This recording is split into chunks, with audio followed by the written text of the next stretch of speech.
Bonjour tout le monde, je suis Bram van Kampenhout de Topcon Sokia Belgique et dans ce vidéo-ci je vais vous montrer comment faire un calcul volume en Pocket 3D.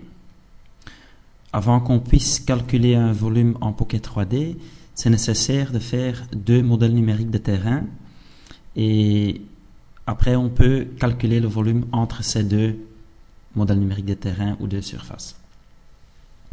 Dans le projet que j'ai chargé, il y a déjà deux calques AutoCAD. Un calque s'appelle TN et l'autre le pied de talus.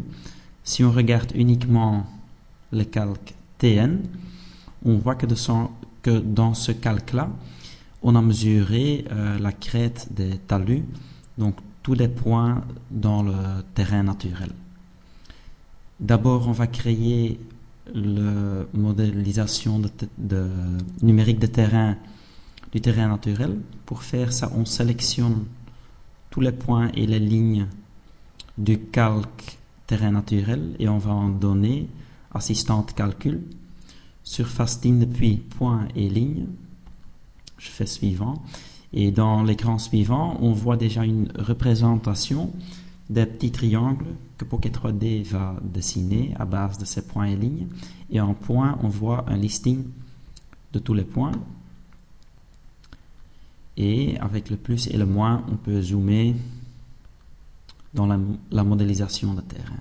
Si je prends Next, c'est nécessaire de donner un nom. On va l'appeler TN, terrain naturel.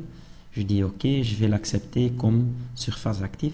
Je fais Finish et directement, on voit ici le dessin avec les courbes de niveau du terrain naturel.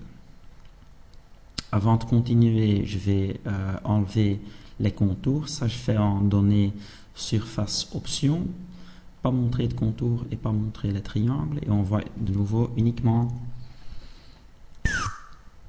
les points et lignes du calque TN.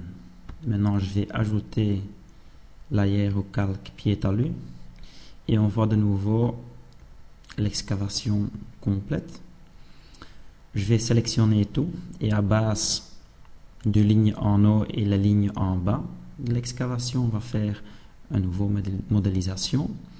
Je vais de nouveau en data assistante calcul et puis tin surface depuis point et ligne suivant.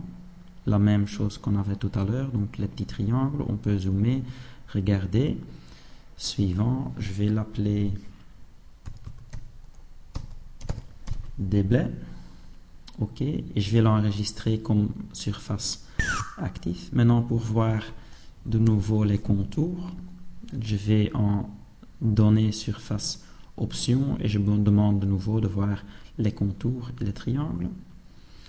Et directement, on voit qu'en bas de l'excavation, on voit presque pas de contours, c'est-à-dire c'est presque plat. Et si on regarde les talus en détail, on voit que les contours sont tout près l'un de l'autre, ce qui veut dire que c'est un talus raide.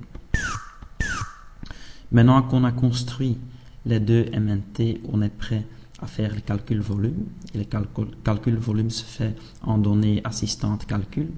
Et puis tout en bas du listing, comparer deux surfaces.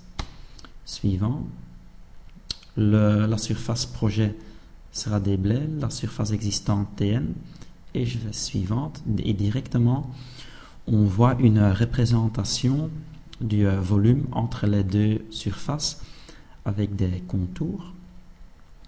On peut demander de voir ça en coloré, comme ça. Et on peut voir directement le déblai et remblai. Ici, on voit qu'on a une surface commune de 734 m², un volume de déblai de 1613 m3 et un volume de remblai de 0 m3.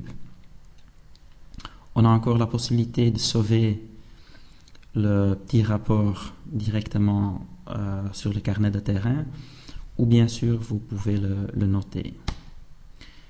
Et je fais Finish et on a fait notre calcul volume. Je vous remercie pour votre attention et à la prochaine. Au revoir.